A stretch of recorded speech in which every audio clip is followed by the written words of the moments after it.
Vale, espere que el profesor se salió.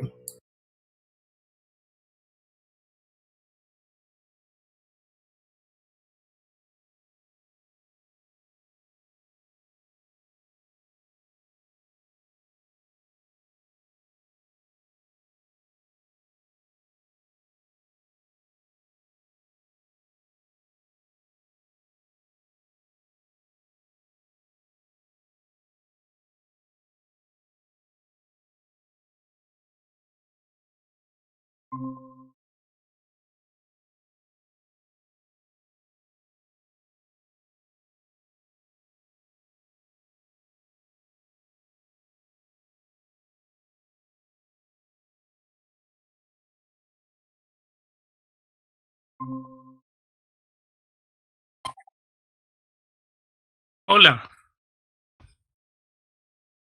Dice, hola, arranque de una vez.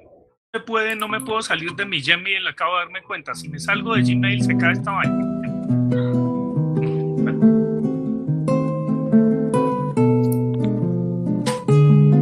Esto es Tertulia, un espacio de libre opinión. ¿Ya?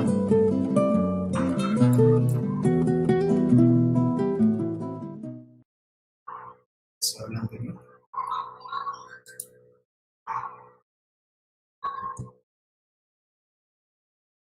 Bueno, buenas tardes. Esto es Tertulia, un espacio libre de opinión. Hoy, 31 de mayo de 2020, pues hemos vivido históricamente en una sociedad marcada por la desigualdad, la corrupción, con falta de educación, hechos que han tenido consecuencias profundas en nuestra ética y nuestra moral. En nuestro país constantemente se ponen en duda los lineamientos sociales, jurídicos y hasta llegamos a dudar de nuestra propia naturaleza. Es por esto que hemos decidido invitar a dos grandes profesores y analistas de nuestro país y con el ánimo de descentralizar la academia y traerla a la opinión de nuestra provincia. Es por eso que tenemos aquí presente al profesor Fabián Sanabria. Él es profesor de la Universidad Nacional, antropólogo, magíster de antropología y sociología de lo político y doctor en sociología. Bienvenido, profesor Sanabria. Muchas gracias por la invitación, Luis Felipe, y gracias a las personas que se sintonizan. Si algunas personas lo hacen siguiendo el enlace del Meet, por favor apagar su micrófono y en lo posible Luis Felipe les da acceso. Tengo entendido que también esto va a ser transmitido por Facebook y él ha puesto el enlace del Facebook y quieren entrar directamente al Meet, lo pueden hacer igualmente y él les da acceso pidiéndoles que apaguen el micrófono para que cuando en el momento de las preguntas podamos interactuar, ahí sí, obviamente en la medida en que haya preguntas, pues encienden su micrófono y conversamos. Perfecto, profesor. Profesor, la región viene atravesando de tiempo atrás una serie de inconsistencias en la administración pública, también en el actuar de nosotros como individuos y en la mayoría de relaciones de nuestra sociedad. Vimos cómo hace pocos días capturaron a varios mandatarios del país, incluyendo el nuestro, y pues se genera una gran discusión alrededor de esto. El análisis que hicimos nosotros los jóvenes fue que no hay que discutir sobre qué tan culpables son o qué tan inocentes, sino que estos actos, bajo qué ética se rigen y bajo qué moral hay en el pensamiento de aquellas personas.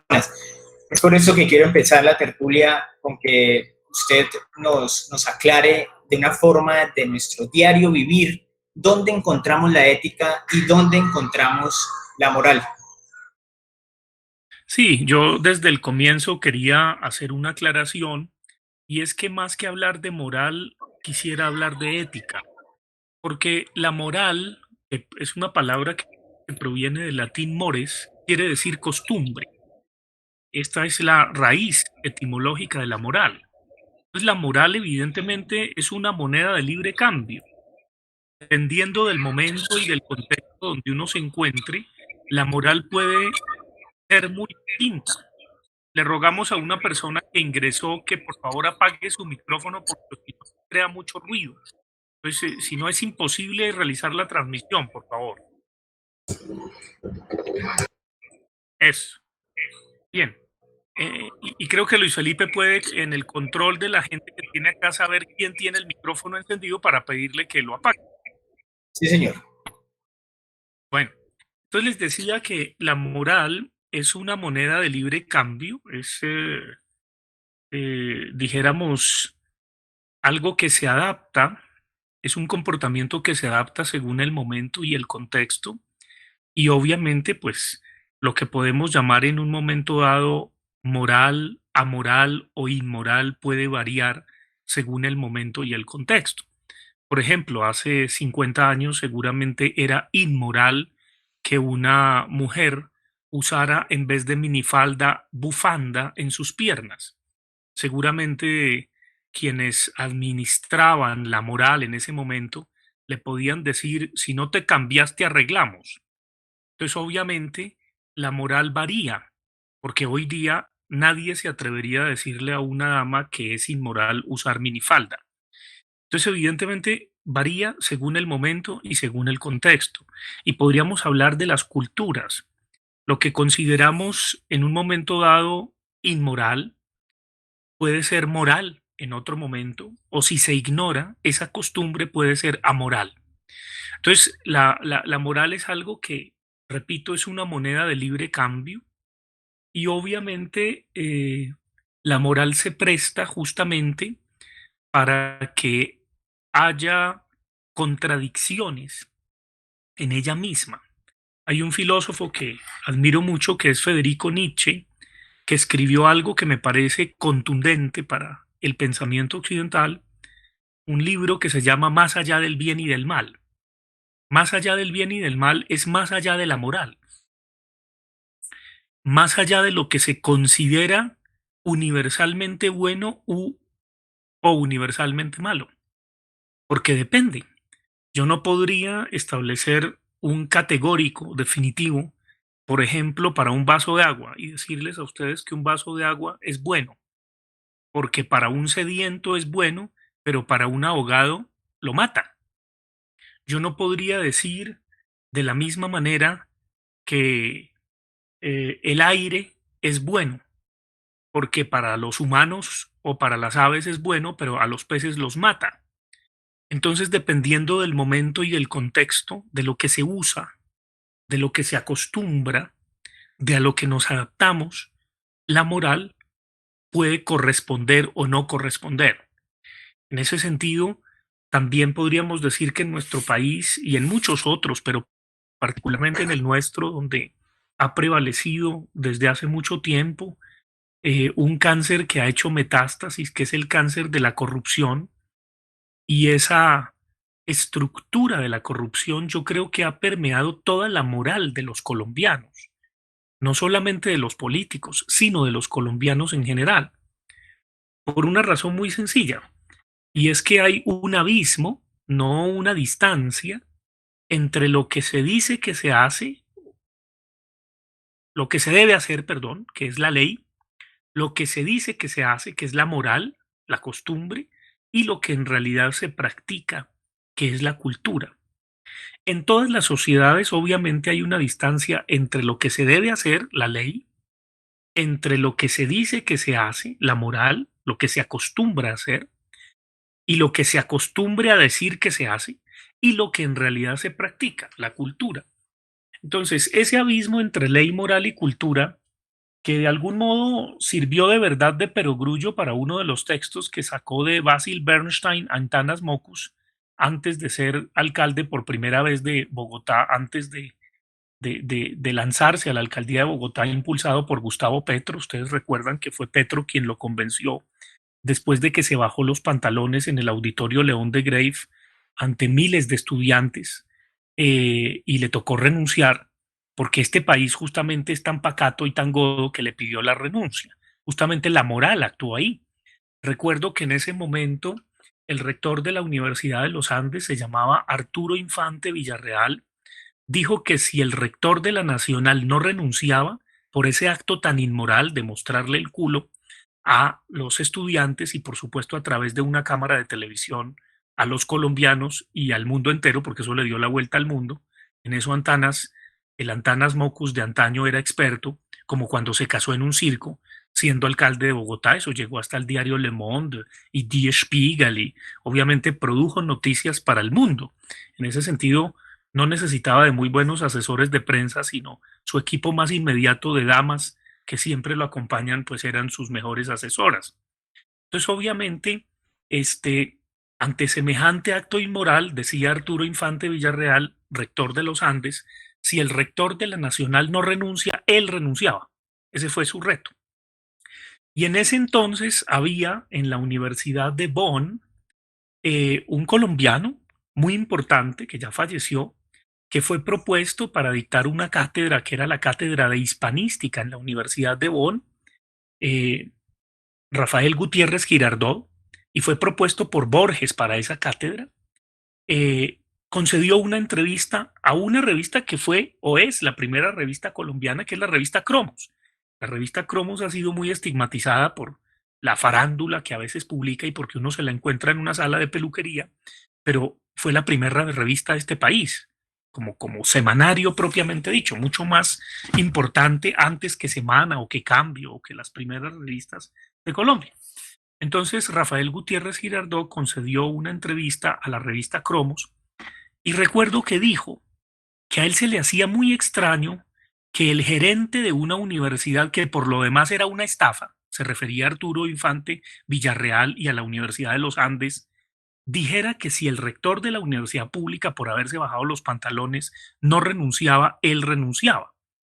Que qué tal que se pillara al rector de la Universidad Javeriana, es decir, al cura jesuita, acosando a un estudiante, a un monaguillo, y el rector de la Nacional dijera que si el rector de los jesuitas no renunciaba, él renunciaba. La sociedad entera le caería al rector de la Nacional. Esas fueron, lo recuerdo como si fuera ayer, las palabras de Rafael Gutiérrez Girardot que me parecieron supremamente lúcidas.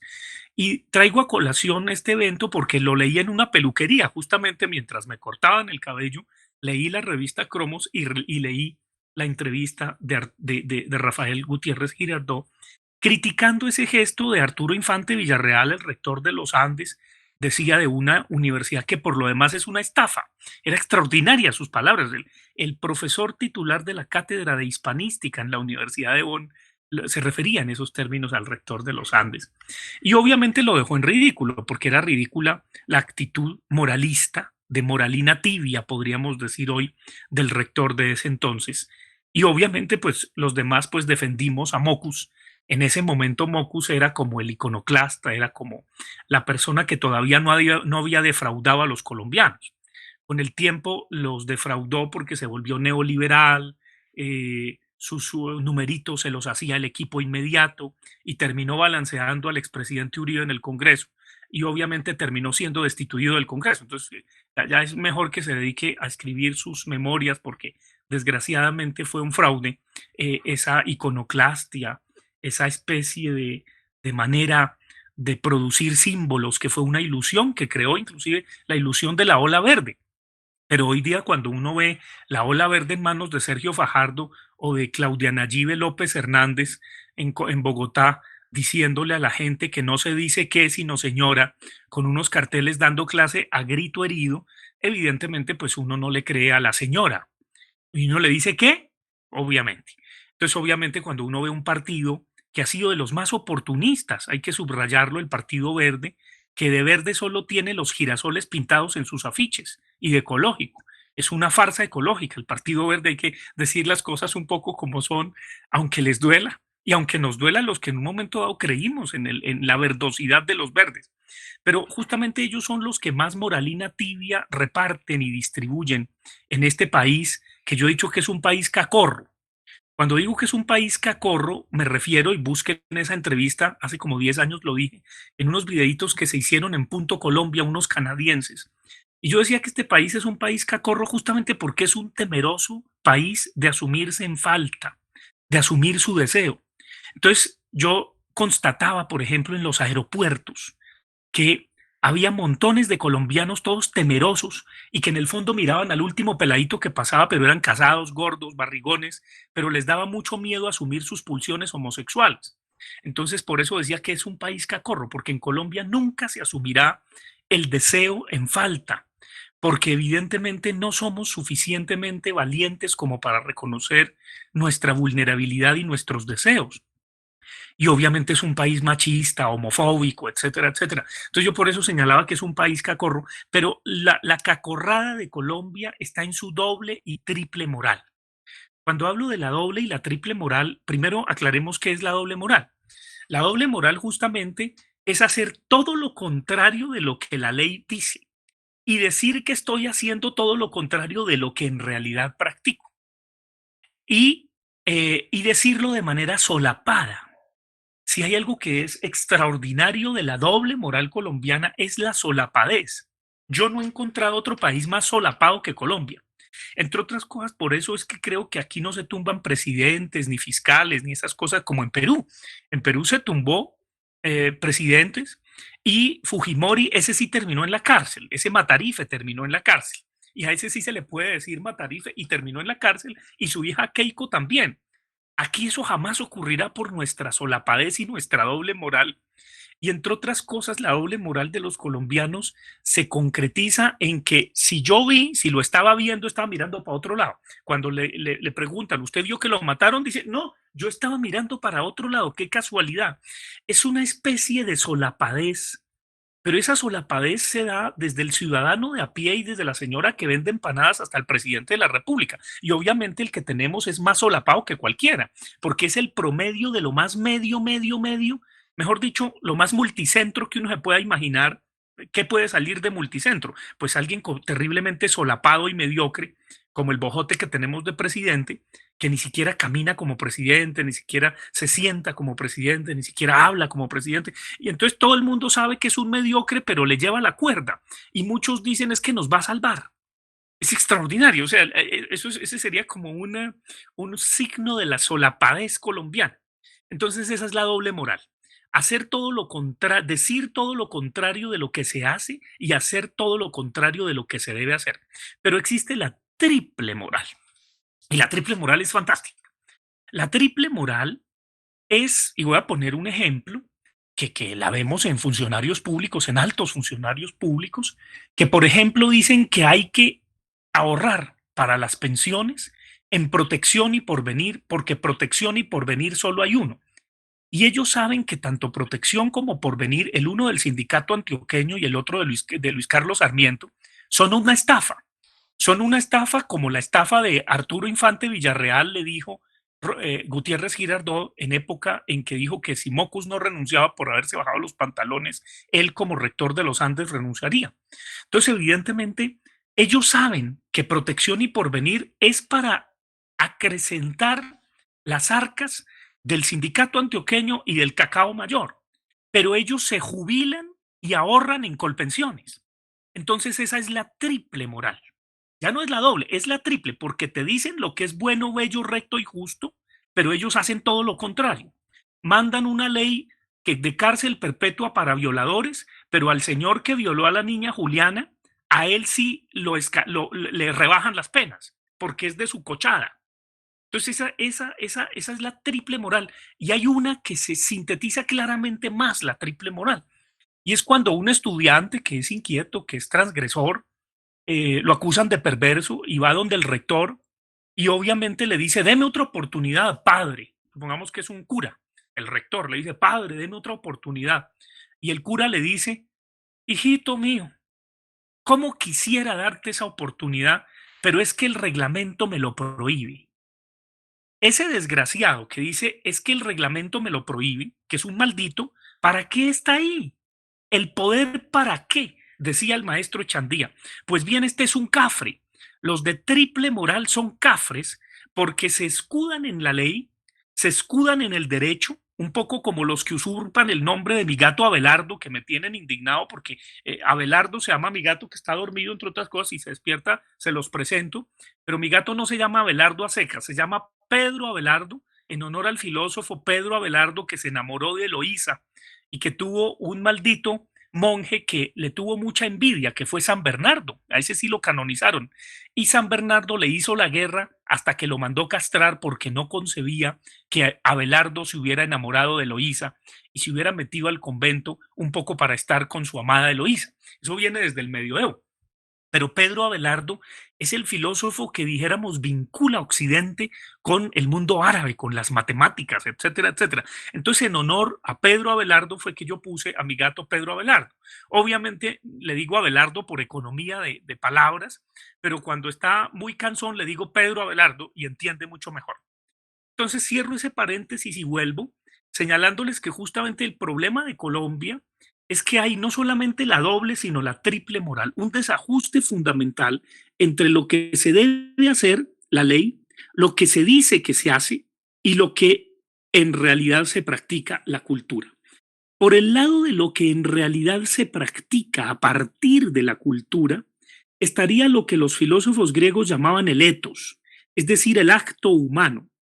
Y dijéramos que en realidad el desajuste que se da en Colombia, que es un abismo, repito, en todas las sociedades hay una distancia entre ley moral y cultura, digámoslo, pero voy a cambiar ese tercer término, porque en realidad la tríada es ley, moral y ética. El acto de lo que en realidad practicamos, según el momento y el contexto, es el ethos griego. Entonces es más del ethos, del acto, y de la cultura en la que estamos imbuidos, que obviamente un vallenato lo recuerda diciendo qué cultura va a tener si nació en los gamoná, en los matorrales, que uno le podría dedicar ese vallenato a la ministra de Cultura, dicho sea de paso, que conoció como ministra de Cultura al Teatro Colón. Yo creo que ella debe confundir una sinfonía con una sonata perfectamente. Ella no debe establecer la diferencia entre una sinfonía y una sonata, porque la pusieron justamente para hacer el negociado del Galeón San José. Eso lo digo por experiencia propia, por eso la pusieron. Pero yo creo que nos fue bien que pusieran a doña Carmen como ministra de Cultura. Ella está casada con un italiano que sabe mucho de patrimonio cultural sumergido, entonces por eso la pusieron de ministra de Cultura, pero yo creo que nos fue bien porque quien estaba reservada para ese cargo era doña Alicia Arango, la eterna secretaria de Álvaro Uribe, que fue la secretaria privada durante 8 años. Recuerden que secretaria viene de secreto. Entonces esa señora tiene muchísimo poder. Obviamente ella no podía rebajarse a un ministerio tan chiquito, tan pachuco, que tiene muy poco presupuesto como el de Cultura, salvo si hubiera hecho el negociado del Galeón San José, que ya lo hubiera subastado. Estoy seguro que si hubiesen puesto a Alicia Arango para joder a Juan Manuel Santos, que era para eso evidentemente, porque ahí hay otros intereses con el Galeón San José, entonces evidentemente Alicia Arango ya lo hubiera sacado y ya lo hubiera subastado. Pero como no fue así, entonces la pusieron de ministra del Trabajo para dejar lista la reforma pensional y para decir que un ingeniero solo lo necesita 2 horas y que cotice por 2 horas. Y para decir es que vamos a reformar las pensiones porque hay unos viejitos que no tienen cómo pensionarse. Esa es la doble moral, evidentemente. Yo estoy seguro que la señora se pensiona de Colpensiones. Evidentísimamente, eso sí como ese señor Jorge Humberto Botero, que era presidente de Asobancaria. Ese va por Colpensiones. Entonces, evidentemente, estas personas de triple moral que luego, evidentemente, la pasaron a ministra del Interior, que es la ministra de culto, de los cultos, la ministra de la política, evidentemente se conoce como anillo al dedo todos los secretos de Álvaro Uribe y maneja con un dedito y con su toño costeño al bojote que tenemos de Duquecito. Entonces esta señora, Alicia Arango, es la que dice que los asesinos salen sin permiso en cuarentena y es la que viene con todas esas perlas, como nombrar al hijo de Jorge 40 en la dirección de víctimas en el Ministerio del Interior, que obviamente es una burla a las víctimas y es una manera de tratar de blanquear el paramilitarismo en Colombia. Obviamente a la señora hay que decírselo en tono costeño y cantadito a ver si lo entiende y como bailadito porque ella solo entiende de eso. Entonces ahí está el ejemplo perfecto, obviamente, de esa doble y triple moral y lo que nos está faltando, dijéramos, a los colombianos y probablemente a mucha gente en el mundo, pero habría que reflexionar de una manera mucho más exhaustiva, es sobre el acto, sobre el ethos, sobre la ética que tenemos. Es decir, ¿cuál es nuestra ética? Y podemos encontrarnos efectivamente con que hay personas que pueden ser inmorales o amorales, pero son éticos. Inclusive puede haber una ética de pandilleros, puede haber una ética del narcotráfico, puede haber una ética de la violencia, puede haber una ética de los gamonales, puede haber una ética, claro, una ética perversa, evidentemente, su acto es perverso. ¿Cómo puede haber una ética de la solidaridad, una ética de la reconciliación, una ética de la paz? Entonces, ahí hay que ver justamente cómo actúan, tanto individual como colectivamente, los sujetos sociales, pero sobre todo hay un punto que me parece muy importante para hablar de ética y con eso le doy la palabra para que me haga más preguntas que creo que las tiene por ahí y yo no lo he dejado hablar y tienen que ver esto con la ética del deseo. Si hay una ética que es fundamental es la ética de la falta, la ética de reconocerse en falta, la ética de reconocer que no somos los chachos del paseo, la ética de reconocer que somos vulnerables, la ética de reconocer que somos falibles, la ética de reconocer que no hay salvación de afuera ni de adentro, que uno no se puede salvar, no puede salvar a nadie, ni siquiera a sí mismo, pero persevera en creer en un mundo mejor, por ejemplo. Eso es una ética. Entonces, obviamente, habría que ver más que la moral, porque lo que prima en Colombia, sobre todo, y en muchos otros contextos, obviamente, pero sobre todo en Colombia, es la doble y la triple moral, que se enmarca en el ropaje del cacorrismo y la solapadez, para hablarlo en plata blanca. La moralina y en la moralina tibia, en el señor que se fue a ver ballenas y que quieren poner de presidente, que va a ser otro palo para que Char llegue, evidentemente. Es muy probable que con la ambición desaforada que tiene Claudia Nayibe, ya no sea Sergio Fajardo el candidato, sino ella misma dejando votada la alcaldía, como lo hizo Mocus en su primera alcaldía.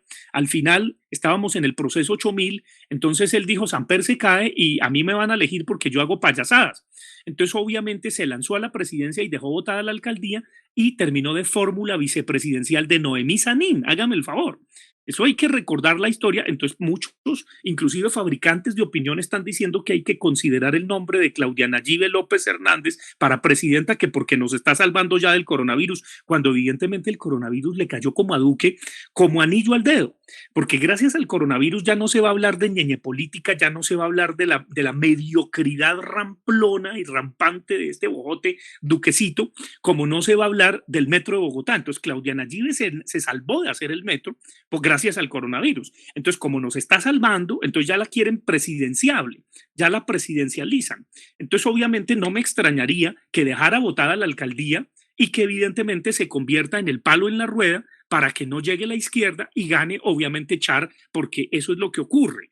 Es decir, queriendo o sin querer queriendo o queriéndolo sin querer. Es decir, habría que ver un poco el momento y el contexto, pero si su ambición desaforada llega ya, deja votada la alcaldía, ya no es Fajardo, porque Fajardo no tiene con qué, francamente, a pesar de que los Gilinski y la revista Semana le abren de cuando en cuando página entera de entrevista, porque les conviene, evidentemente, por los negocios del urbanismo en Colombia y porque evidentemente saben que ese es el justo medio que permitirá que los Char lleguen. Entonces tendremos presidente costeño, preparémonos porque es un joven, algunos van a decir emprendedor, con pendiente de la gente y con solo Olímpica Estéreo ya los votos están asegurados. Es decir, no solamente con Olímpica Estéreo la emisora, sino con las supertiendas Olímpica, que hay que decir de paso, dicho sea de paso, trae productos árabes muy ricos. Yo felicito a los Char porque con sus orígenes árabes permiten la exportación de productos árabes que no llegan ni a Carulla. Entonces, bueno, eso hay que reconocérselo a los Char.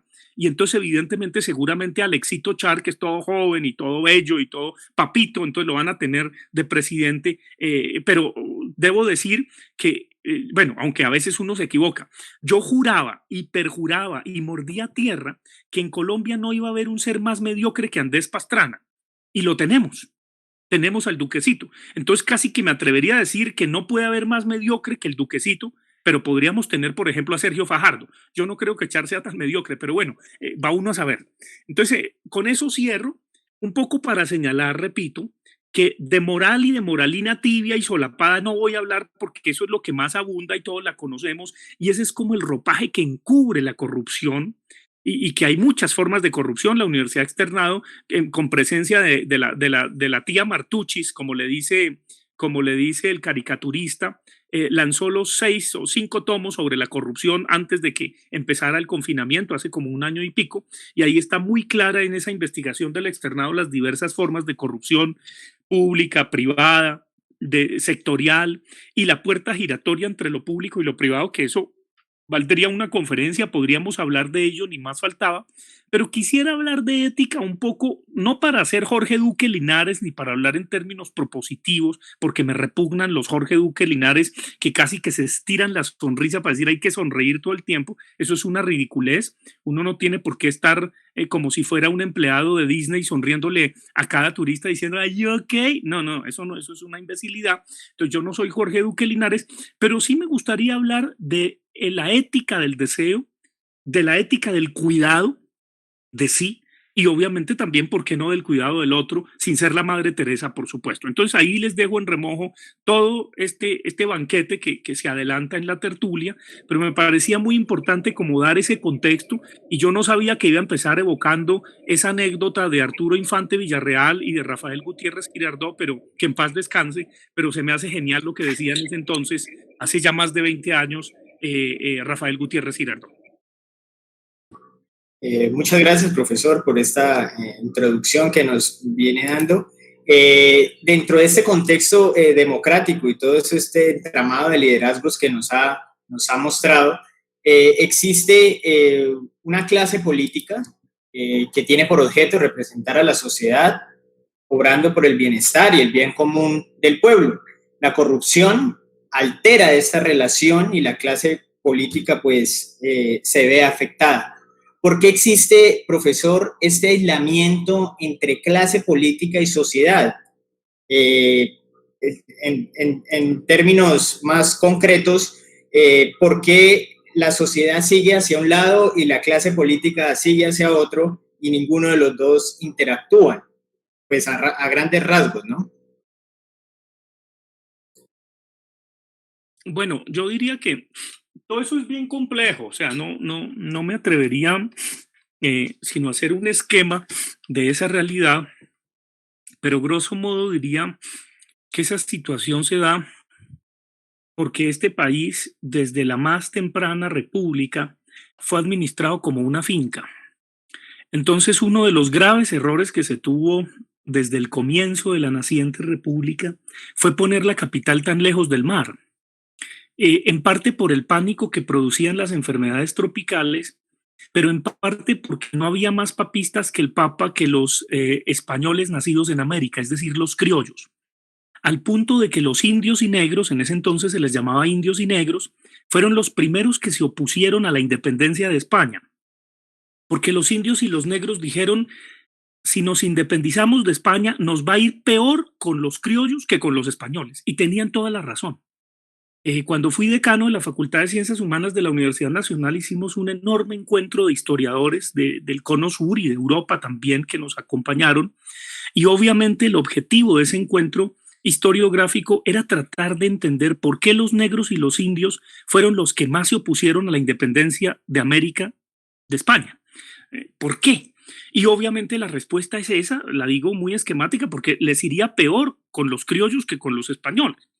Y es cierto, esas élites santafereñas, ramplonas, repugnantes, esto es muy importante saberlo, porque los que se creen de mejor familia, con su apellido Holguín, Pombo o Firififí, cuando uno estudia genealogías, descubra que en el comienzo, es decir, en la temprana república, eran marranos, es decir, eran vendedores de salchichón, eran judíos conversos que simplemente se llamaron Rodríguez o Martínez u Holguín u Pombo o Sanz de Santa María, que hoy día se creen aristócratas, pero en esa naciente república eran vendedores de salchichón, es decir, marranos judíos conversos que se llamaron Santa María, se llamaron Sanz, se llamaron Sáenz, justamente para camuflar sus orígenes marranos, es decir, judíos.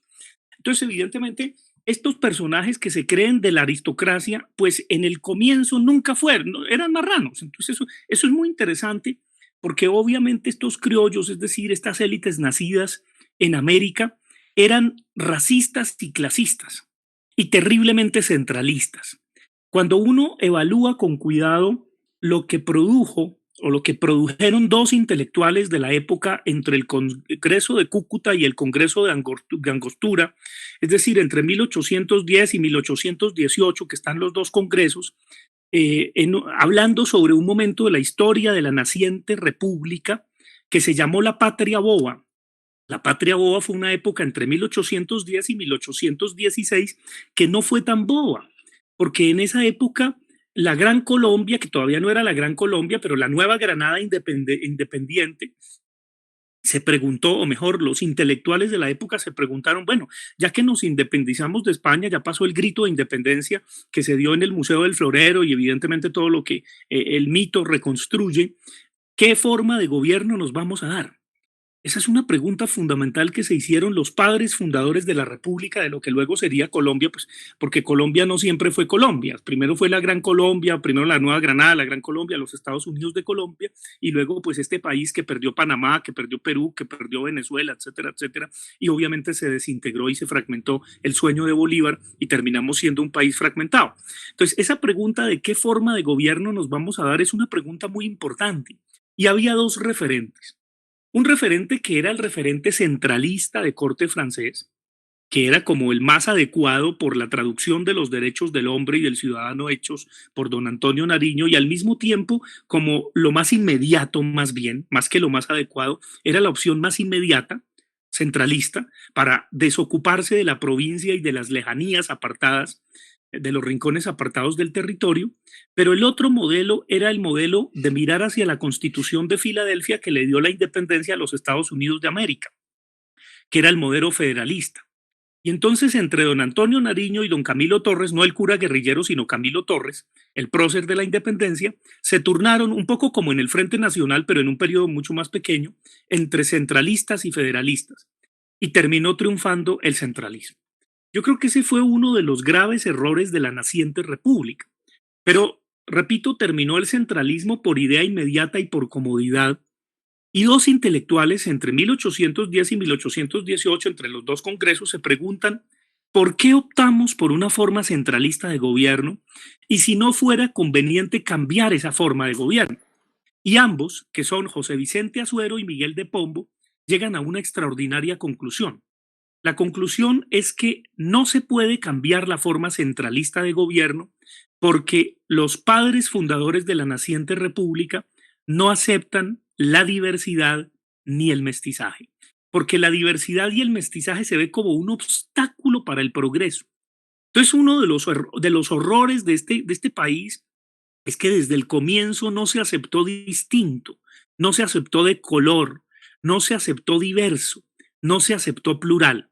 Entonces, evidentemente, se puso la capital muy lejos del mar y, repito, esas élites criollas, santafereñas, de marranos, conversos, esos Sans de Santa María, esos Holguín Pombo, esos que se creen firififí, evidentemente son los padres fundadores de ese centralismo ramplón, y así fue como tuvimos a un señor que era un gramático muy importante, don Miguel Antonio Caro, que se jactaba de no conocer el mar. Para él estaba Bogotá y el resto que era tierra caliente.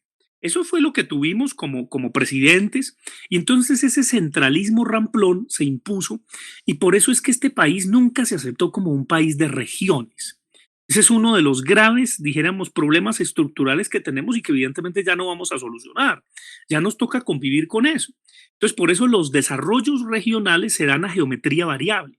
Por eso también se dio, y en parte por las élites feudales regionales que se incubaron en cada región, una distribución muy inequitativa de la tierra.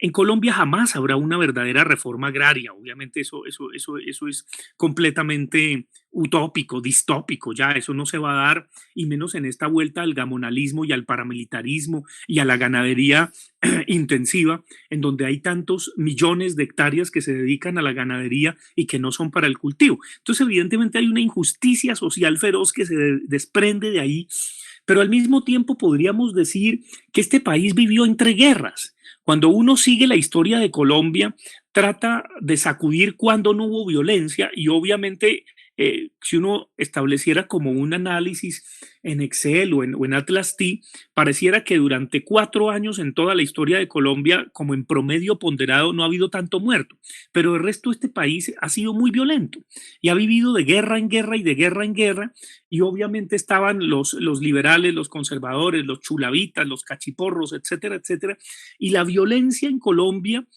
es una de las, dijéramos, vertientes estructurales de herencia de este país. Pero al mismo tiempo debo decir que por ese centralismo ramplón que se impuso, el Estado-nación emergente nunca fue Estado.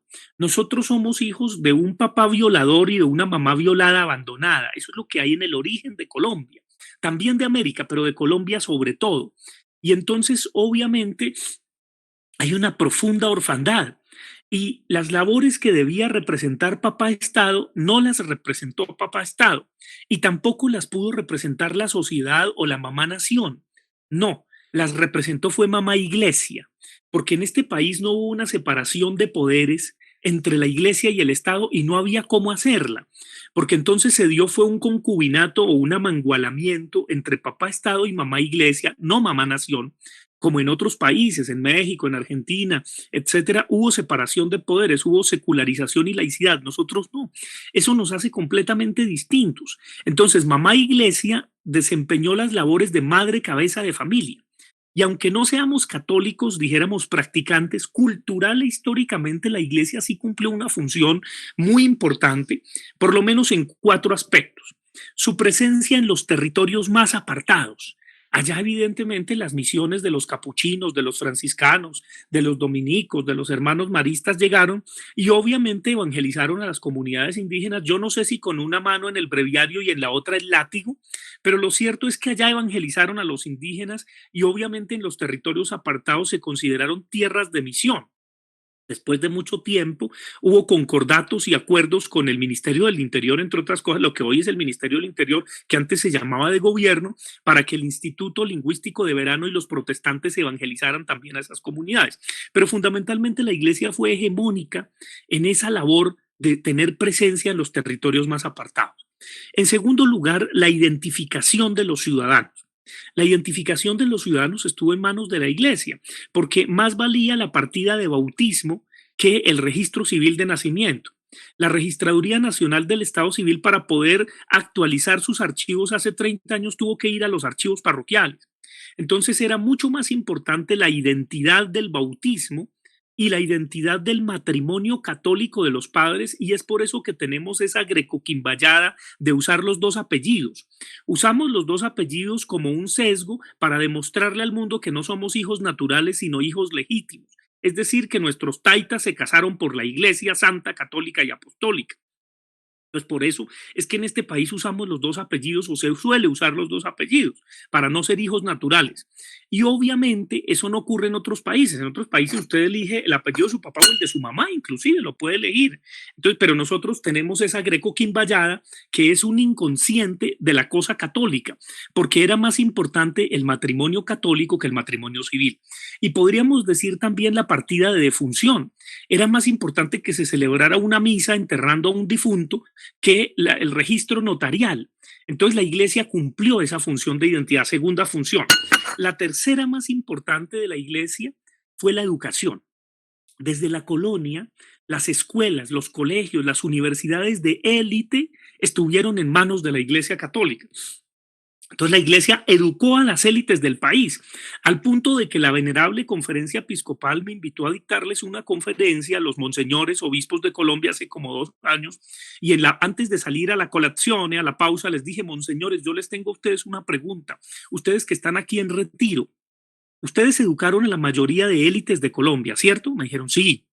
Y yo les dije: ¿qué valores les transmitieron que salió tanto pícaro? Obviamente hubo un silencio sepulcral y sonó una campanita para que saliéramos al algo, a la colazione, y obviamente no me respondieron y no me volvieron a invitar. Pero hay que hacerle esa pregunta a los obispos de Colombia: monseñores, ustedes educaron a las élites de Colombia, ¿qué valores les transmitieron que salió tanto pícaro? Porque la mayoría de todos estos pícaros que han gobernado este país salieron de escuelas y colegios y universidades de curas y de monjas. Entonces hay que preguntarse qué valores les transmitieron. Esa es una pregunta fundamental.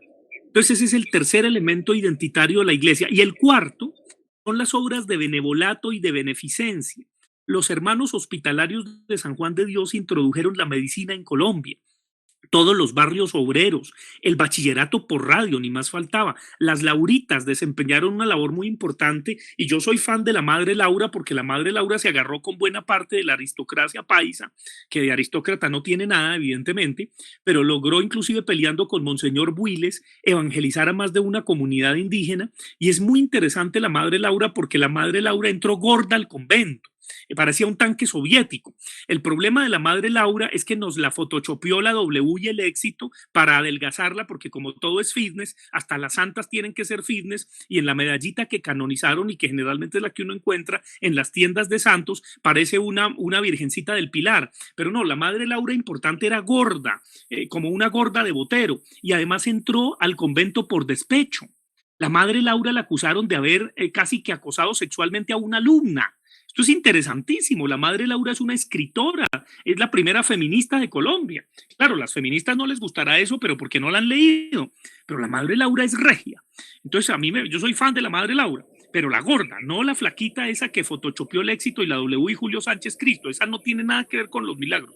No, la gorda. Entonces obviamente la iglesia cumplió una función de todo el benevolato, la beneficencia, y por eso es que cuando un muchacho de estrato 1 tiene Sisbén le da pena, porque siente que el Sisbén es caridad y no un derecho, porque obviamente quedó la vaina de la caridad de la iglesia de monedita en monedita y no del derecho de pedir derecho a la salud. Entonces, evidentemente, de ahí viene ese inconsciente. Entonces, mamá iglesia desempeñó las funciones que papá Estado no pudo, y por ese amangualamiento o concubinato que se dio entre la iglesia y el Estado, es que tenemos a un Monseñor Ordóñez que desde su despacho como procurador tenía un altar y nadie le decía nada, porque obviamente en este país no hubo separación de poderes. Obviamente la iglesia ha cambiado. La iglesia ya no es la misma de tridentina de Monseñor Ordóñez, sino que se ha reencauchado en el proceso de paz. Ha habido también obispos muy comprometidos, los jesuitas, a quienes yo critico fuertemente porque tienen sus baches desde sus orígenes que son muy interesantes. De todas maneras son los que fungen de progresistas en Colombia un poquito, aunque son los dueños de la Javeriana y eran los dueños de Concasa y evidentemente son terriblemente astutos. Ellos se reencauchan en lo que sea, como Francisco, que evidentemente es un papa jesuita, y el filósofo Byung-Chul Han le dice: qué bueno que usted reparta bendiciones por Zoom, pero San Francisco de Asís abrazaba a los leprosos y los besaba y no le pasaba nada. Si usted besara a un coronavirus, yo le creería más y creería en su santidad. Y ese es un reto importante para el argentino Bergoglio, que muy astutamente se hizo llamar Francisco, aunque evidentemente uno lo escucha y le encuentra frases de sabiduría, ni más faltaba, allá con su tonito de fans del equipo de Argentina, ni más faltaba, y que ha hecho algunas cosas, pero no lo dejarán hacer las sustanciales, porque si no lo envenenan como Albino Luciani, que fue Juan Pablo I. Entonces, evidentemente, ya voy cerrando. En Colombia, pues obviamente, repito, se dio ese amangualamiento o concubinato entre la iglesia y el Estado. Entonces, obviamente, nosotros tuvimos también esa doble moral, viene de la iglesia, fíjense. Es como tapar el cuadrito para masturbarse. De ahí viene todo eso. Entonces hay gente que tapa la Última Cena o el Sagrado Corazón. Bueno, yo lo taparía porque qué horror que el ser amado se le aparezca a uno con una víscera haciendo, pues evidentemente eso es grotesco. Yo lo taparía simplemente por eso, porque no me permitiría excitación, pero obviamente aquí se tapa el cuadrito es por doble moral y por triple moral, por moralina tibia también. Yo estoy seguro que los de moralina tibia se masturban por debajo del calzoncillo, evidentemente. Eso debe ser típico de la moralina tibia. Entonces, evidentemente, aquí estamos ante ese concubinato y amangualamiento entre la iglesia y el Estado, que de algún modo la iglesia le dio identidad a este país, hay que reconocerlo, con la evaluación histórica que hay que hacer. Y obviamente pues ha cumplido una función, y yo reivindico más la función de la iglesia que de las sectas protestantes, porque las sectas protestantes son aún más fanáticas que la iglesia es de manga ancha. Las sectas protestantes tienen una afinidad terrible con el paramilitarismo en Colombia, entre otras cosas. Ese es, o te quitas esa camiseta o te la quitamos. Eso es lo que ocurre en las regiones con el paramilitarismo, evidentemente, y con el alabaré a mi Señor y gloria, gloria, aleluya. No es gratuito que los esposos castellanos fueran embajadores del expresidente innombrable en Brasil, donde está la cueva más grande del pentecostalismo a escala mundial. Entonces, evidentemente, todo eso son redes importantísimas, y eso sí votan porque le obedecen al pastor fundamentalmente. Claro, hoy día hay unos que se las dan de autónomos y dicen yo soy autónomo en mi voto, pero normalmente normalmente cuando un pastor dice por quién votar, por lo menos en un 70% de feligreses le hacen caso. Entonces, evidentemente son unos voticos muy importantes y es por eso que uno ve hasta Vargas Lleras con los pentecostalistas. Cuando están en campaña, eso es divino. Van donde el divino niño para ver si se roban el voto católico, pero también van donde Enrique Gómez o donde los castellanos o todos esos, que en esos hangares gigantescos, que dicho sea de paso con el coronavirus es un pecado contra el Espíritu Santo, que haya gente que se pueda morir de hambre y las iglesias estas de garaje cerradas y las católicas también. Deberían adecuarse como hospitales, con camas y todas esas cosas que yo creo que eso no riñe con la santidad, pero evidentemente son propiedad privada. Bueno, yo cierro ese paréntesis para señalar justamente, pero el problema es que usted me hace unas preguntas que me toca hacer todos estos paréntesis, pero es para decir que obviamente este país, dijéramos, ha sido como chueco desde el comienzo y entonces somos hijos de una madre violada y de un padre que nos abandonó. Entonces por esa orfandad y obviamente a esto hay que ponerle toda la complejidad del Frente Nacional y ver un poco cómo con el Frente Nacional surgieron los grupos de insurgentes y los contrainsurgentes que haciéndose los de la vista gorda, los que se repartieron el poder entre conservadores y liberales permitieron que surgieran, luego fueron las AUC, no Asociación de Usuarios Campesinos, como dice Jean-Claude Besudo, no, esa no es la sigla de AUC, se hace el pendejo, todo francesito, diciendo, yo creí que AUC era Asociación de Usuarios Campesinos. No, AUC no es Asociación de Usuarios Campesinos y él bien lo sabe, haciendo el chiste cínicamente, que lo estimo al viejo, porque es un gran promotor del turismo en Colombia, pero evidentemente su chistecito es poco grato. Bueno, entonces, obviamente, surgieron la guerrilla y obviamente la contraguerrilla y luego viene el negocio, viene la ideología de la Unión Soviética y toda la vaina cubana, que les pasan armas y todas esas vainas y luego se vuelven burocracias armadas y todos se van con el narcotráfico. Porque hay algo que pasó de agache en el proceso de paz y eso forma parte de nuestra historia tragigrotesca, no tragicómica, tragigrotesca, y es que las élites comieron y bebieron calladitas, sopa, seco, sobremesa y postre con el narcotráfico. Y lo que sostiene la economía colombiana es la coca, la pasta de coca que aquí se produce. Es decir, lo que pasa es que esas verdades no se dicen, pero todo el mundo las sabe. Eso es lo que hace que no estemos en la ultrarrecesión y que esta vaina siga, porque evidentemente es el país más importante que produce pasta de coca. Bueno, estamos ya en la olla porque es pasta de coca y la cocaína la producen en otro lado. Entonces nos van a quitar el negocio si no nos avispamos. Entonces, evidentemente, entran en el negocio del narcotráfico y aquí es donde se da toda esa historia trágica y obviamente se vuelven burocracias armadas y asesinos los unos y los otros, ni más faltaba. Por eso es que en el proceso de paz no se habló de la droga, que era el punto más importante, porque si se habla de eso no se firma nada. Entonces, pues, son verdades de perogrullo. Pero entonces se da toda esta vaina, obviamente, de la guerra en Colombia, de la violencia, de las víctimas, de los desaparecidos, de tanto dolor que hemos padecido y obviamente el tráfico ilícito de drogas es lo que nos hace entrar en el mundo global. Colombia entró al mundo global por cocainómanos, por grandes productores de cocaína. Eso es lo que nos hizo conocidos del mundo entero. No fue García Márquez, no fue Rogelio Salmona, no fue Álvaro Mutis, no fue, desgraciadamente, pues son gentes cultas las que nos conocen por Gabo o por Mutis o por Rogelio Salmona, sino es por la coca. Entonces todavía el chiste se lo hacen a uno cuando vive en el extranjero, que cuánto perico trajo. Entonces obviamente si es un alemán yo le digo, ¿y usted no es hijo de un nazi? Para que no me haga ese chistecito, evidentemente, porque hay que defenderse de los chistecitos siempre. Entonces obviamente está todo el problema de la droga, de las burocracias armadas y todo lo que hemos vivido y obviamente ahí se da la administración de este país como una finca. De la misma manera que Pablo Escobar era un peón que en un momento dado se dijo, ¿por qué yo no puedo ser patrón? Y hizo arrodillar al establecimiento, hizo arrodillar a las élites ante él hasta que evidentemente ya era muy elefantesco mostrar que habían pactado con él, entonces lo tuvieron que perseguir y obviamente aniquilarlo seguramente.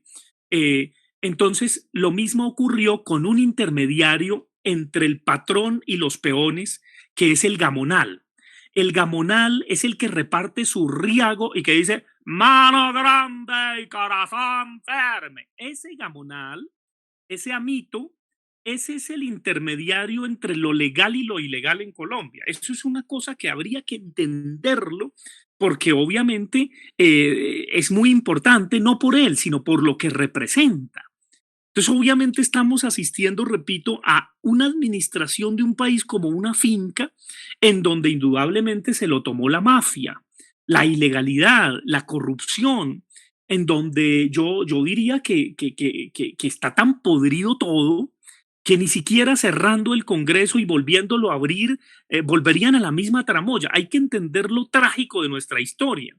Es decir, estamos en unas circunstancias en donde cada vez se van a multiplicar como ratas, no como conejos, los conejos son seres lindos, como ratas, los políticos y los politiqueros, y te ponen los votos y te los compran, y es la palada, la tajada, la mordida, y los grupos económicos los ponen en el poder porque les pagan la campaña a través de la comunicación, que es lo que más vale, y después el político que se subió está empeñado y tiene que favorecer al que le pagó la campaña publicitaria, que es lo que más vale, porque es la que tuerce el voto y la que te hace ver, por ejemplo, para hablarlo de una manera sencilla, con los JJs rendones que asesoran a los políticos, voltean el voto. Si el voto es rojo, lo vuelven azul, y si es azul, lo vuelven verde, qué sé yo, dependiendo el acomodo en una región. Y te hacen meter, te llega ya por el WhatsApp, por ejemplo, que a Petro le gustan las trans. Entonces, si a ti te llega por el WhatsApp que a Petro le gustan las trans, la tía, la abuela y todo, va a decir, ¡qué horror! ¡Es un demonio! ¡Esto se va a volver Venezuela! Etcétera, etcétera.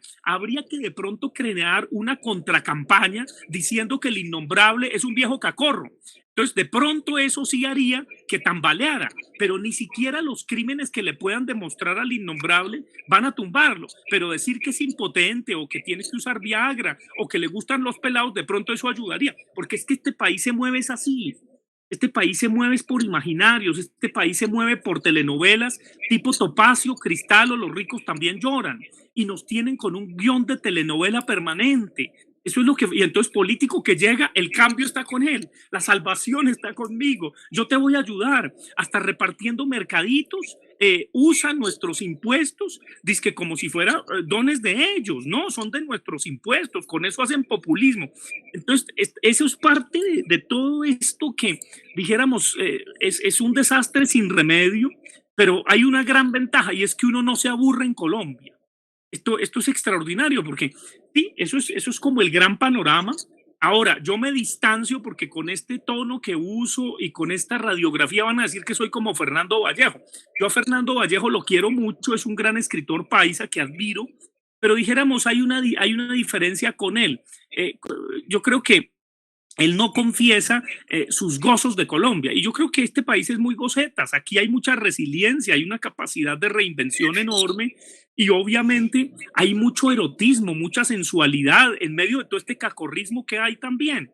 Entonces yo creo que hay que sacarle el partido a lo cotidiano de este país, a los atardeceres, a la comida, a la bebida, a la cultura en plural. Todas esas cosas a mí me reconcilian país a pesar del desastre sin remedio que es. Entonces eso es un poco lo que tendría que ya redondear, perdóneme la conferencia, Luis Felipe, pero bueno, yo creí que era una conferencia.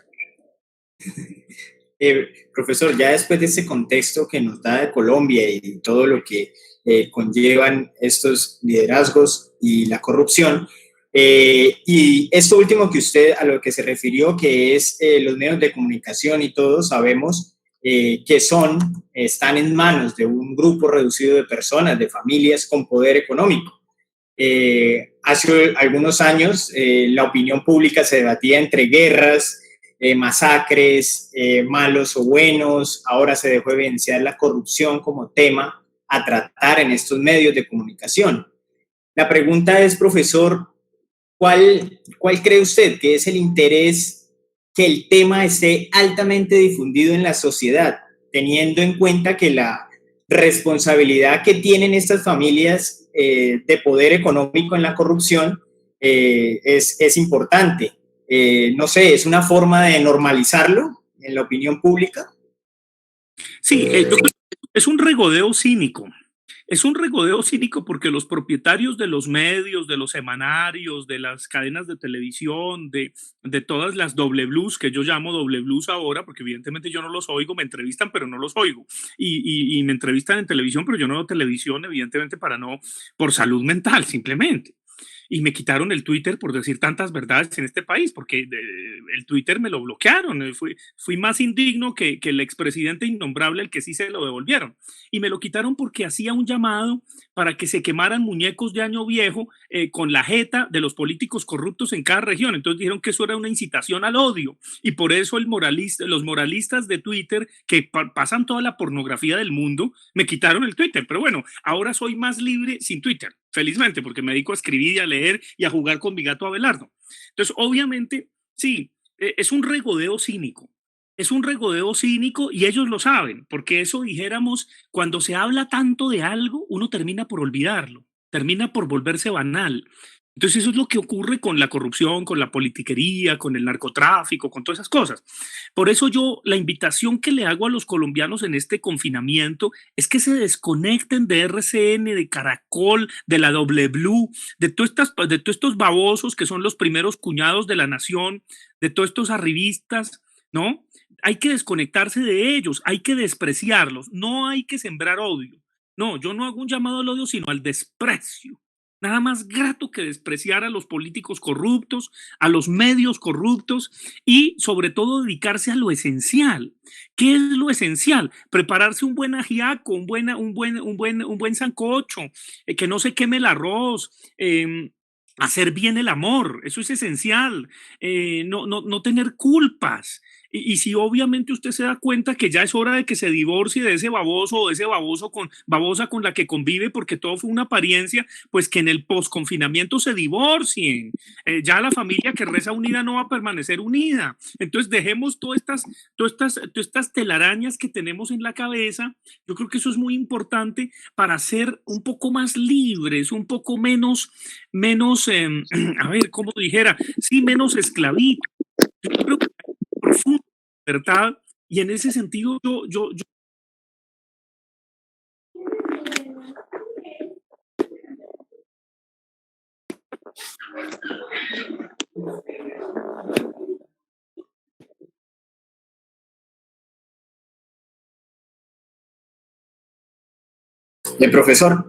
Profesor, qué pena, es el micrófono.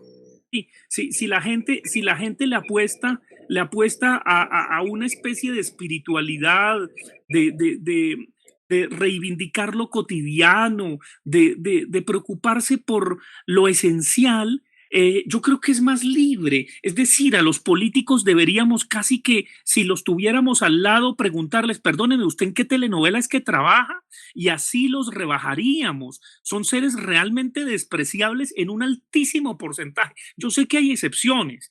Yo no estoy diciendo que todos sean una porquería, como dice Fernando Vallejo, aunque él no perdona a nadie. No, hay unos que son menos inmundos, hay otros son chéveres, otros sí, pero la mayoría son una porquería. Entonces yo creo que hay que despreciarlos y hay que despreciar a los jefes de los medios, hay que despreciar a los mediocres. Es decir, yo no entiendo cómo la gente, una pregunta que le hago a los que me ven a través de este canal es, oiga, después de este confinamiento, ¿usted va a dejar que todo siga igual? ¿Usted va a votar por otro bojote que diga el innombrable? Es decir, este es un mediocre, este es un bojote, todos saben que no es este el que gobierna y va a seguir con la misma. ¿Usted va a querer un taita que reparta su riago y que diga mano grande y corazón firme, ya todo baboso? Por favor, no más, que se dedique a jugar con sus nietos y que nos deje en paz. No pedimos más. Eso sería, ¿qué más? Es decir, ni siquiera que lo encierren, pobre viejo. No, que se dedique a jugar ya a la carretilla, que le gusta transportarlos en carretilla. Esos son los jueguitos de él con los nietos. Eso sería buenísimo. Y mientras tanto todos, pues gozamos de otra vida, de otro país, que la tía Martuchis se dedique a sus negocios y no nos joda la vida con esa cara de bruja que tiene. Es tan sencillo como eso. Entonces, es decir, es por paz espiritual. Mi llamado algunos van a decir que estoy loco. No, yo no estoy loco. Es fascinante, por ejemplo, comerse un chocolate con queso y que el queso se derrita y uno mete el queso ahí e indigna a los franceses porque no pueden creer que uno derrita el queso en el chocolate. Eso es genial. Entonces este país tiene cosas muy grandes, maravillosas, pero no atosigarnos del horror de información que nos llega todos los días, no atosigarnos de tanta porquería, de tanta diarrea que circula. Yo creo que hay que liberarse de todo eso y en esa medida yo pienso que Colombia tiene que construir microheterotopías, como pequeños núcleos donde se jalonan procesos, donde no se va a salvar a nadie, ni siquiera a uno mismo, pero se puede vivir bien, se puede compartir, por ejemplo. Yo creo que haría un llamado a la solidaridad, no a la caridad. La caridad la hacen los populistas y es inmunda, porque humillan votando el mercadito y la ayudita con nuestros impuestos, además, y para que las presidencialicen. No, no, no, no, a la solidaridad, a la fraternidad, al erotismo, por supuesto, al goce pagano también. Yo hago un llamado a eso, hago un llamado a que dijéramos, encontremos qué es lo que vale la pena y lo que no vale la pena. Y obviamente, si nos interesa la política, porque hay que interesarse por la cosa pública, pues a que sea ojalá la empleada del servicio doméstico que tenga mejores ideas que uno de estos desgraciados políticos. Hay que cambiarlos. Yo estoy seguro que una buena empleada del servicio doméstico que tiene discurso es mucho mejor, mucho más honesta, mientras aprende a robar. Obviamente hay que controlarla para que solo esté un periodo o dos. Ya con 3 periodos ya se atornilló ahí. Eso no hay nada que hacer. Debe ser de ese tamaño. Pero seguro que en esa primera gestión, aprendiendo, obviamente, y que sea astuta y que vea todas las tramoyas y toda la vaina para que no se deje joder allá, porque obviamente hay que hablar en un cierto orden, en un cierto tono. Todo es una profunda hipocresía. Entonces hay que catequizarla. Y si obviamente es un líder social o una lideresa, como dicen las feministas social, pues ¿por qué no que llegue al Senado? Pero eso sería chévere. Yo cuando, por ejemplo, se presentan un match, es decir, yo votaría 1000 veces por mi empleada doméstica para el Congreso de la República que por uno de estos zánganos. Pero años luz, eso sí ya lo tengo claro. Yo, como tengo claro, es decir, yo los invito a que ustedes tengan claro más o menos qué quieren y qué no quieren que siga después del confinamiento. Yo tengo claro que prefiero jugar con mi gato a las reuniones interminables de profesores de mi departamento en la Nacional. Yo las oigo, pero quiero estar pensando en otra cosa. Es decir, ya honestamente sé a qué quiero y qué no quiero en muchas cosas en la vida. Entonces, esa es como la invitación ética que le hago a los jóvenes, sobre todo que nos escuchan. En nuestra región, profesor, han existido varias ocasiones vacíos administrativos por casos de corrupción, contratación indebida y pues malas administraciones. Vimos la ley de quiebra de Honda Tolima, para los que no saben, esto es el Bajo Magdalena, junto a la destitución de su alcalde. Años atrás en el municipio de Guaduas fue destituida y condenada la alcaldesa. En este momento y ahora, pues la captura del actual alcalde de Guaduas fue un escándalo nacional. Y profesor Sanabria, dentro de la política regional existen distintas posiciones que se ven afectadas también por estos hechos. Políticamente, desde el poder público, ¿qué ocurre cuando sus líderes atentan contra la ética y nos dejan un vacío administrativo actualmente en este acontecimiento? No, pues le echan más leña al fuego de este desastre sin remedio. Yo creo que la pobre Pola debe estar revolcándose en su tumba. Qué cosa tan horrible. Guaduas, que es tan calientico, tan rico. Entonces la Pola debe estar que se revuelca en la tumba con estos desgraciados corruptos y desgraciadas corruptas. No, eso es una desgracia. Es decir, ahí yo pienso que toca ser mansos como palomas y astutos como serpientes, sabiendo elegir. Probablemente, repito, que no hubiese más de 3 periodos en el Senado o en el Congreso o en el Consejo, porque es que si no se atornillan, habría que poner unas reglas muy claras, pero el problema es que para que esas reglas pasen tienen que pasar por todos estos sinvergüenzas. Entonces estos sinvergüenzas nunca las van a aprobar. Es como la consulta anticorrupción de Claudia Nayibe. La Claudia Nayibe con su novia, porque en ese entonces no era su mujer, se inventaron la consulta anticorrupción que valió yo no sé cuántos millones de pesos y quedó sepultada. Se la entregaron al bojote del Duque, que dijo que iba a traer un paquete de medidas. No, pues el paquete de medidas es él. Y entonces, evidentemente, el paquete pues no hubo nada contra la corrupción. Entonces, perdimos yo no sé cuántos millones en la tal consulta que casi llegamos. Nos pasó lo que le ocurre a Colombia siempre, como Juan Pablo Montoya, que casi le gana a Schumacher, siempre casi. Entonces, esto es una desgracia. Entonces, por eso lo difícil es que para poder desmontar los consejos, el Senado, todo eso, son estos desgraciados los que tienen que autodesmontarse. Entonces, lo veo muy difícil. Es decir, porque no lo van a permitir. Es como si les dijéramos voten para bajarse el sueldo. No lo van a hacer, ¿no? Es decir, entonces, mientras tanto nos toca es votar por los más honestos o los que creemos más honestos, los que creemos más solidarios socialmente, a ver si con el tiempo realmente se llega a una renovación gradual. Pero eso lo verán nuestros hijos o nuestros nietos. Nosotros no lo vamos a ver, hay que partir de ahí. O sea, hay que tener un realismo feroz y al mismo tiempo un idealismo delirante. Esas dos cosas, realismo feroz e idealismo delirante. Pero que el idealismo delirante no nos vuelva locos de delirio y que el idealismo feroz y que el realismo feroz no nos paralice la acción. Eso es como lo que toca, pero en cada contexto pues hay que ver las condiciones que hay y a partir de esas condiciones pues ver qué se hace. Profesor, la corrupción. No lo oigo, ahí falta el micrófono. Qué pena.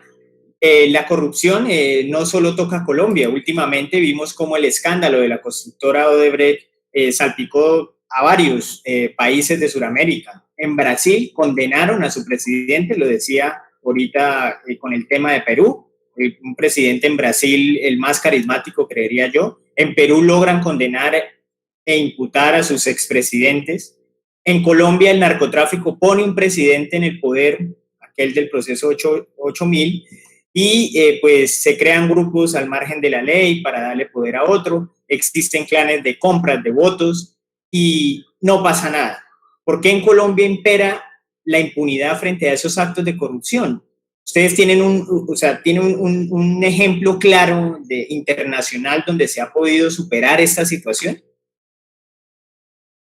No, pues por eso yo le hice el contexto de dónde había salido Colombia y de cómo desde el comienzo de la naciente república nos equivocamos poniendo la capital tan lejos del mar, con estas élites criollas ramplonas, etcétera, etcétera, con este centralismo feroz, con no habernos aceptado un país de regiones, un país mestizo, con ese amangualamiento entre la iglesia y el Estado, que cuando más Estado hubo fue durante el Frente Nacional, pero fue porque se repartieron la torta a los liberales y los conservadores para tratar de atenuar disque la violencia, pero entonces unos no iban a ser ni rojos ni azules, entonces serían los insurgentes y haciéndose los de la vista gorda porque sabían de la injusticia en la repartición de la tierra, pues crearon grupos de contrainsurgencia, los unos se volvieron las guerrillas y los otros las autodefensas, luego vino el negocio del narcotráfico y del boleteo y del secuestro.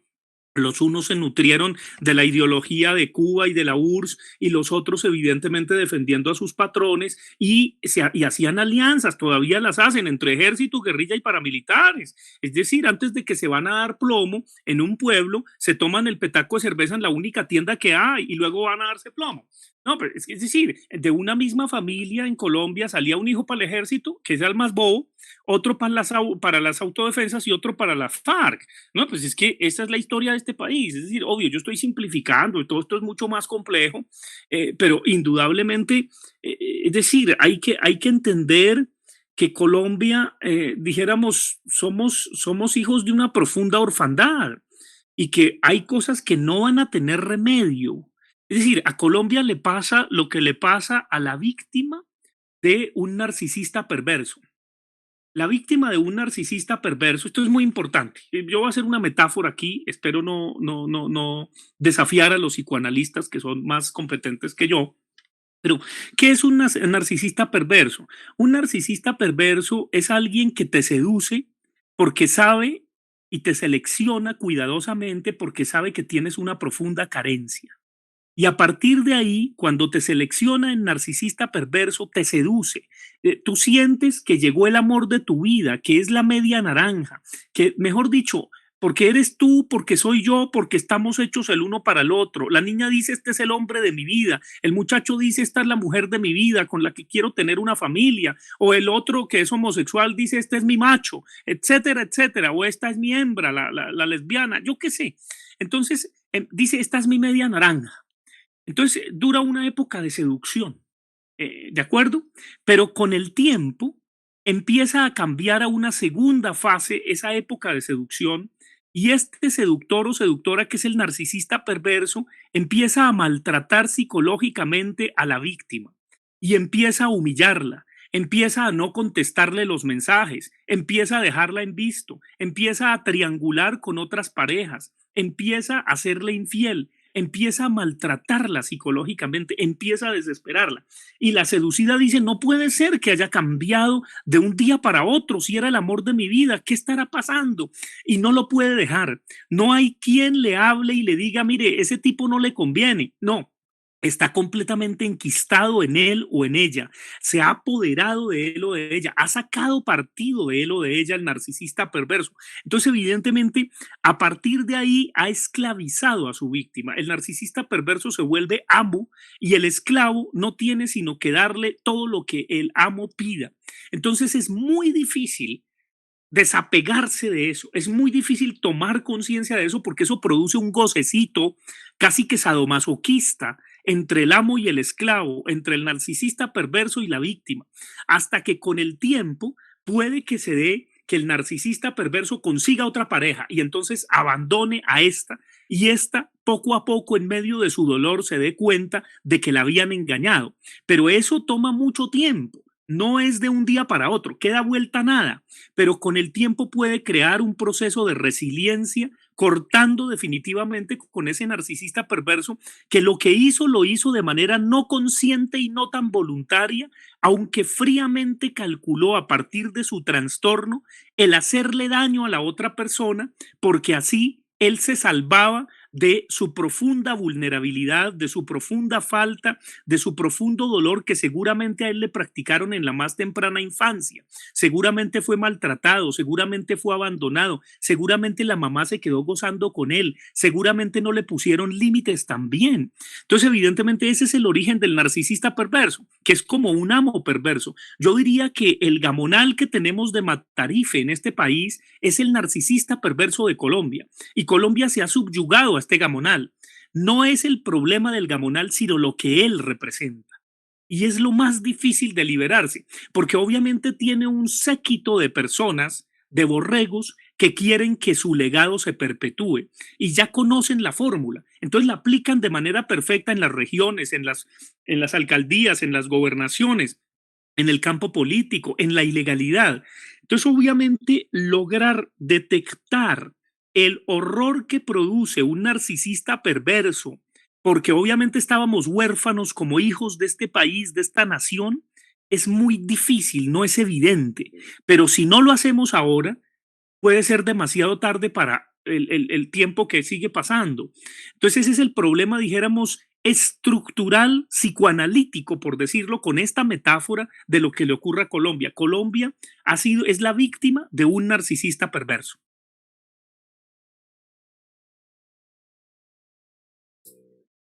Micrófono. Sí, es muy interesante esa metáfora, profesor. Sabemos que la educación juega un papel importante. Espera. El ejemplo internacional, ¿conoce alguno, profe? ¿Algún ejemplo internacional donde hayan superado una etapa fuerte de corrupción en su sociedad? Más que de corrupción, de violencia. Son las experiencias de las comisiones de la verdad en Sudáfrica, por ejemplo. Esto es muy interesante y obviamente la experiencia de Nelson Mandela yo creo que es un ejemplo para el mundo.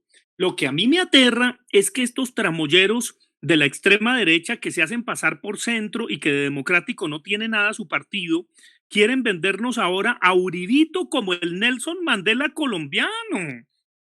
Es decir, si Uribito sale libre, que espero que no, porque están revisando la cosa en segunda instancia y en principio podría tener derecho, ahí hay toda una discusión jurídica, pero si lo llegan a cuadrar sus magistrados y llega a salir libre, Uribito se vuelve el Mandelita colombiano blanquito y calvito. Hágame el favor. Es decir, ya no necesitarían a Charcito. De pronto esa es la otra carta que tiene bajo la manga el innombrable. Que Uribito se vuelva el Mandelita colombiano blanqueado. No, eso sí sería, pero no me extraña esa telenovela, porque como todo este país es telenovelesco, entonces obviamente, y como nos engatusan, porque es que el problema es que vivimos de cuento en cuento y de cuento en cuento y de cuento en cuento y de escándalo en escándalo en escándalo, y un escándalo es tapado con otro cuento y con otro cuento y con otro cuento y con otro cuento, y el último cuento que nos contaron era la paz y la paz no sirvió.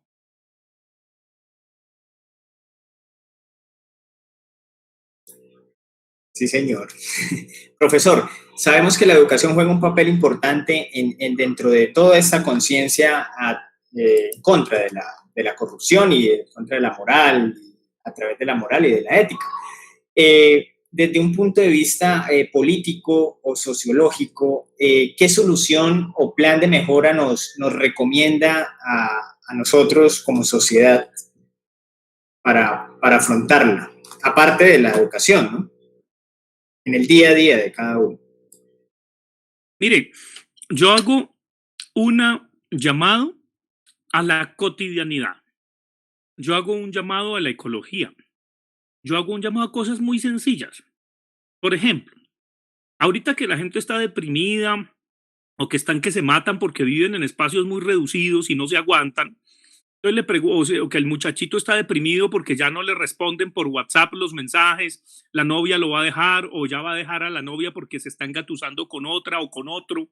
Entonces yo les digo, ya lavó la loza, ya planchó, ya tendió la cama, ya se bañó, ya pintó esa pared. Hay que volver sobre lo cotidiano, hay que volver sobre lo más esencial, hay que cenar en familia, hay que volver al rito, hay que volver a esas cosas fascinantes que tienen que ver con lo simbólico, que tienen que ver con la solidaridad, con la fraternidad. Hay que comerse lo que uno se sirve y si no lo deja de calentado, no puede botar comida. Hay que mejorar en el sentido de que no podemos volver a ese consumo que nos consumía. En esta cuarentena o mejor en este confinamiento, nos hemos dado cuenta de la cantidad de ropa que no necesitamos, de zapatos que no necesitamos, de carros que lo único que hacen es contaminar. Entonces, evidentemente, no volver a caer en ese consumo que nos consume, de relaciones tóxicas, como esa que acabo de descubrir y de describir metafóricamente entre Colombia, víctima de un narcisista perverso innombrable. Entonces, evidentemente, que esas relaciones, que esas cosas que no sirven, no sigan. Ponerles coto, decir chao, está bien. Y a pesar de que el narcisista perverso emplea todas las trampas y tramoyas para volver, entonces hay que sabérsela hacer, hay que desenmascararlo. Eso es muy importante. Y aunque la intelectualidad criolla está indignada porque seguramente Daniel Mendoza no es Al Pacino o no es el creador del Padrino, pues obviamente está cumpliendo una función, es una función de desenmascaramiento y eso tiene coraje, eso hay que celebrarlo, independientemente de que no les caiga bien porque el tipo es machista y porque el tipo es honesto con sus deseos o saca un poco también su misoginia o sus deseos, porque no todos lo tenemos, pero lo ha dicho, lo ha confesado. Entonces obviamente doña Salud Hernández, que de salud tiene muy poco, pero de Hernández mucho, pues lo ha pulverizado en su columna en Semana y toda la bodega uribista ha estado contra él. Pero yo pienso que eso cumple una función, porque es la función de desenmascarar al narcisista perverso, al amo. Yo creo que hay que hacerlo y hay que hacerlo donde más les duele, porque a los narcisistas perversos no les gusta que los desenmascaren, no les gusta que uno le diga, usted creía dominarme, pero yo desde el comienzo lo sabía, solo que estaba chuleando paso por paso su enfermedad. Ahora, ¿es posible tratar al narcisista perverso? Pues la respuesta me la dio un amigo y es que las frutas muy podridas sirven para hacer mermelada. Ahora, el problema es que cuando uno toma una fruta muy podrida, a ver si se fusiona con un buen azúcar para hacer mermelada, hay unas que ya no sirven, hay que medir. Hay que ver si es estructuralmente un narcisista perverso y en ese sentido no podría servir para hacer mermelada, pero hay otros que sí pueden servir para hacer mermelada.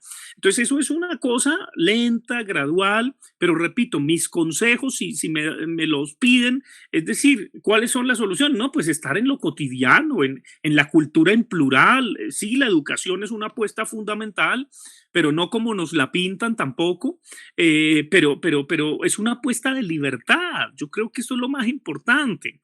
Yo no puedo hablar en términos de salvar al mundo, ni de que me voy a candidatizar para el Senado, ni esas ridiculeces, porque o si no, terminaría como Claudiana Give. Entonces yo no quiero terminar como Claudiana Give, me parece patética.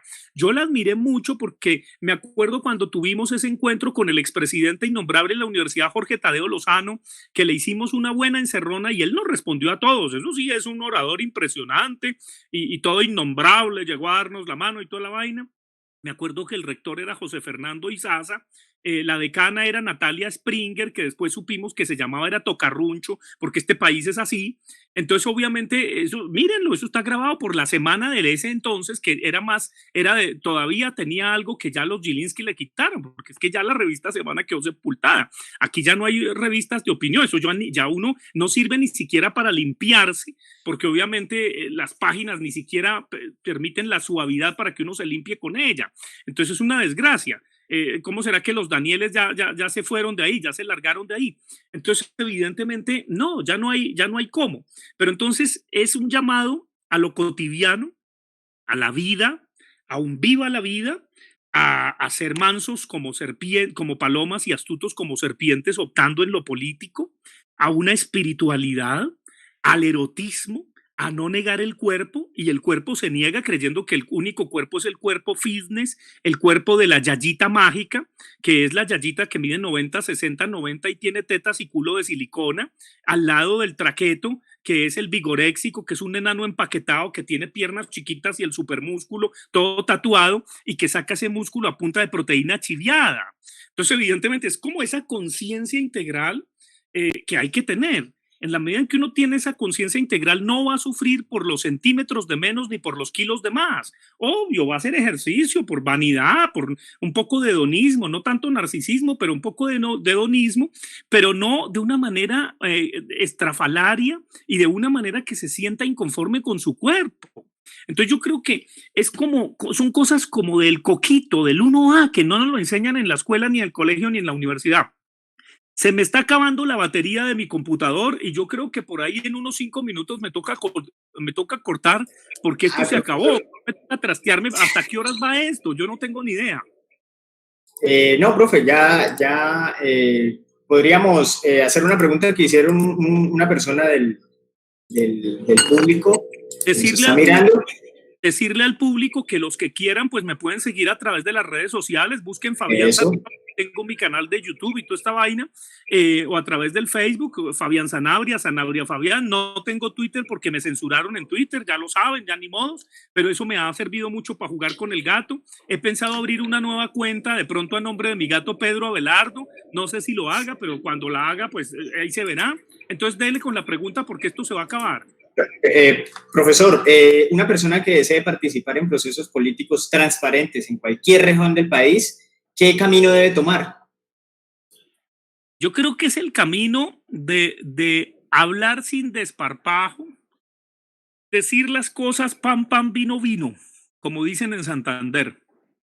Sí, pan, pan, honestamente, sin tapujos, inclusive confesar sus falencias, sus debilidades, no creerse Superman, no creerse el superhombre ni la supermujer, tratar de ser también alguien que le da consuelo a la gente, no solamente con sus gestos, con sus actitudes, que eso es muy importante, con su testimonio, pero también con sus palabras. Yo creo que la gente necesita apoyo simbólico, apoyo moral, eso también lo hace un político. Estos desgraciados han perdido todo eso. Entonces, obviamente es eso, esos serían como mis consejos y obviamente sacudir un poco, yo sé que es difícil porque todos somos narcisistas, pero si en algún punto estamos siendo narcisistas, perversos, patológicos, detenernos. Eso tiene, porque se hace daño y se causa mucho daño. Entonces eso sí es patético y en este confinamiento y en el mundo cada vez vamos a tener más psicóticos, más sociópatas, más psicópatas, más narcisistas perversos. Entonces yo creo que hay que detectarlo eso a tiempo Hay que detectar a los amos, porque un amo en realidad es un amito, no es un amo. Profesor, agradecerle su presencia hoy en la tertulia. Muchas gracias por su tiempo, sus opiniones son muy importantes para nuestra sociedad. Si desea retirarse, pues no sé, si le aguanten. Voy a concluir la tertulia. Muchas gracias, Luis Felipe. Yo creo que es una muy grata invitación. No sé si esto queda grabado o yo qué sé, pero en todo caso, ahí está. Así soy yo hablo pam, pam, vino, vino. Es decir, no me dejo meter los dedos en la boca, salvo que mi gato lo haga, los seres queridos. De pronto ahí sí puedo ceder, pero de resto no. Entonces, bueno, así me conozco. Pero arrieros somos y en el camino nos encontramos. Que muchas gracias y que los dioses nos bendigan y dioses me bendigan. Vale, muchas gracias, profesor. Un abrazo. Chao. Dentro de lo que alcanzamos a escuchar del profesor Sanabria en este momento, vamos a concluir toda la charla de él. Nos decía en un primer instante que la doble y la triple moral es un ropaje que cubre la corrupción en Colombia. A partir de un recorrido por la historia de Colombia que nos hizo, se ha visto cómo desde el comienzo del país se ha estructurado alrededor de una falsa aristocracia, una élite criolla empapada de conceptos racistas que rechaza la diversidad y el mestizaje, la cual privilegió la centralización del poder en una sola capital, alejada de las regiones que compone este país. De ahí una distancia histórica entre la clase política y la sociedad civil. La Iglesia ha venido en un principio asumiendo funciones que corresponden al Estado, presencia en los diferentes territorios, identificación de los ciudadanos, educación y obras que de beneficencia fueron a cargo de la Iglesia. Las consecuencias que esto trajo fue que el Estado se ha acostumbrado a no asumir la totalidad de sus funciones. Del interés sobre cómo comunicar acerca de la corrupción, decía que cuando se habla tanto de algo termina siendo banal. Por consiguiente, el abuso del tema de la corrupción normaliza esa situación. También nos hablaba de una metáfora en la cual nos decía: Colombia ha sido víctima de un narcisista perverso innombrable. Lo dejamos pues para la reflexión de cada uno de ustedes. Nos invita a lo último a estudiar el caso de Sudáfrica y traer su caso como ejemplo para superar nuestras problemáticas. Finalmente, para construir el futuro de Colombia, nos hace un análisis de un idealismo y un realismo. Hay que soñar en un mundo mejor sin olvidar nunca la realidad que nos incumbe. Así pues se construye y concretiza el ideal de mañana desde la cotidianidad, nos decía él, y las cosas sencillas del hoy. Volver sobre lo cotidiano y el rito con lo simbólico, la fraternidad y la solidaridad, no volver a ese consumo que nos consume. Esto fue la tertulia con el profesor Fabián Sanabria. El profesor Ferrer se disculpó, tiene un inconveniente familiar. Y pues para todos ustedes, muchas gracias por su atención y muy, pero muy buenas noches.